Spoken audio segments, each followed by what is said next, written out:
മഹാരാഷ്ട്രയിലെ രത്തൻഗഡ് ഫോർട്ടിൽ പോകുന്നതിനുള്ള ഇടത്താവളമാണ് ഇഗത്പുരി.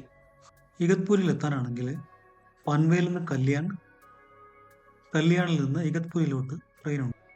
കല്യാണിൽ നിന്ന് നാശിക്ക് പോകുന്ന റൂട്ടിലാണ് ഇഗത്പുരി. ഇവിടെ ഒരു റെയിൽവേ സ്റ്റേഷനുണ്ട്. ഇവിടെ ഇഗത്പൂരിക്ക് ചുറ്റും ഒരുപാട് ട്രക്കിംഗ് കേന്ദ്രങ്ങളുണ്ട്. ഇവിടങ്ങളിലേക്കുള്ള ഒരു ഹബ്ബാണ് ഇഗത്പുരി. റേറ്റ് ഇത്തിരി കൂടുതലാണ്. ഇവിടെ നിന്ന് ഒരു 10-17 കിലോമീറ്റർ പോയാൽ കസാരഘട്ടിലെത്താം.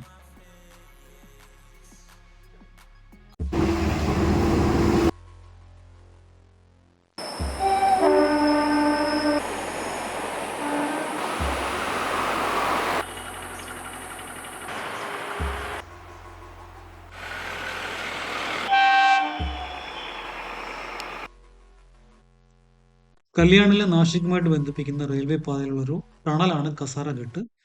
നല്ല സൂപ്പർ വ്യൂ ആണ് ഇവിടെ.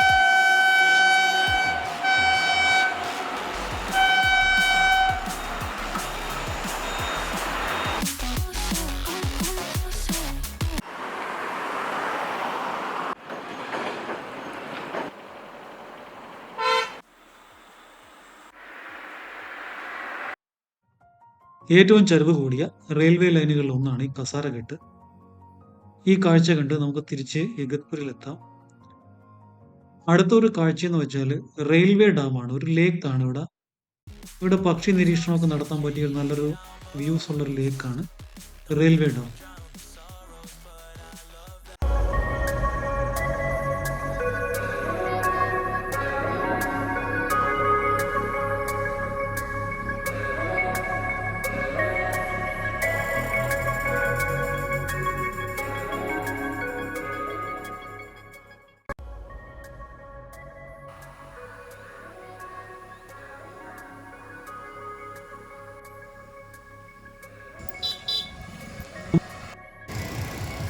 നാളത്തെ പരിപാടി രത്തൻഗട്ട് ഫോർട്ടിൽ പോവുകയാണ്.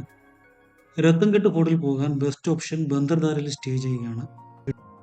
ഇഗത്പുരയും രത്തൻഗട്ട് ഫോർട്ടുമായിട്ട് നല്ല ദൂരമുണ്ട്. നമ്മൾ ഗൂഗിളൊക്കെ നോക്കിയാൽ അവർ പറയും ഇവിടുന്ന് ഷെയർ ടാക്സി കിട്ടും, ബസ് കിട്ടും എന്നൊക്കെ. പക്ഷെ ഒന്നും കിട്ടത്തില്ല. രാവിലെ 7 മണിക്ക് ഗോട്ടിയിലോട്ടൊരു ബസ്സുണ്ട്. ഇവിടെ നിന്ന് അടുത്തുള്ളൊരു സ്ഥലമാണ് ഗോട്ടി. വളരെ ചെറിയൊരു ബസ് സ്റ്റേഷനാണ് ഇഗത്പുരിയിലത്. 8 മണിക്ക് ഗോട്ടിയിൽ കസാരെ അക്കോല ബസ് എത്തും. ഈ ബസ്സിൽ കയറി ബാരിയിൽ ഇറങ്ങുക, അല്ലെങ്കിൽ ബന്ദർദാരയിൽ എത്തുക.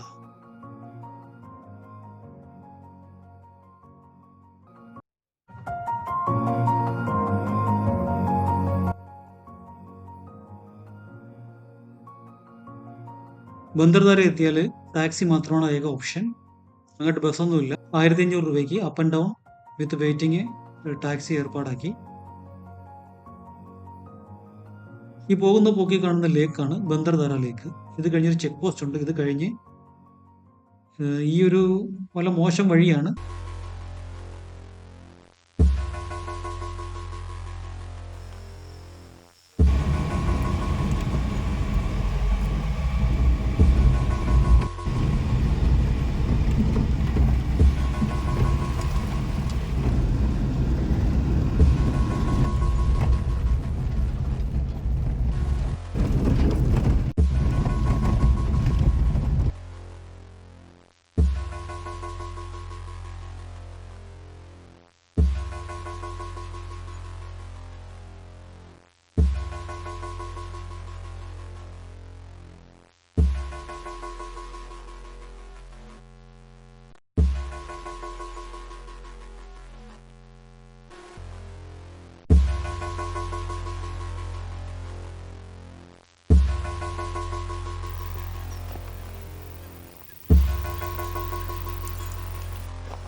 വലിയ ഡെവലപ്പ് ഒന്നും ചെയ്തിട്ടില്ല. ഒരുപാട് ടൂറിസ്റ്റ് ഒന്നും വരാത്തൊരു പ്രദേശമാണിത്.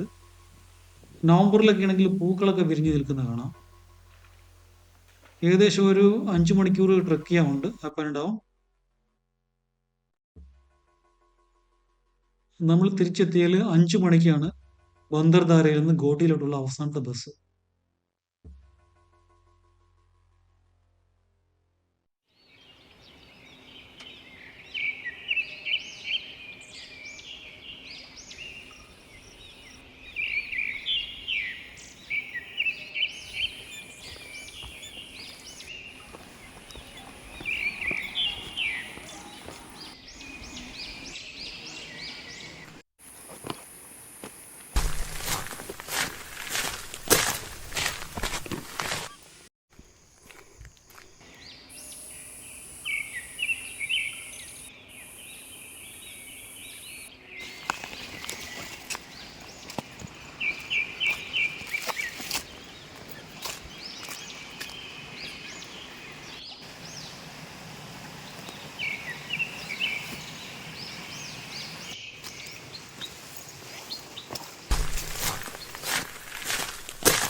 നമ്മൾ പോകുന്ന വഴി കാണുന്ന ഈ വാട്ടർഫാളാണ് നൈനി വാട്ടർഫാൾ. ഈ ഒരു വാട്ടർഫാൾ കണ്ട് നമുക്ക് ബന്ദർദാര എത്തി അവിടെ നിന്ന് തിരിച്ച് ഗോഡിയിലോട്ട് പോകാം.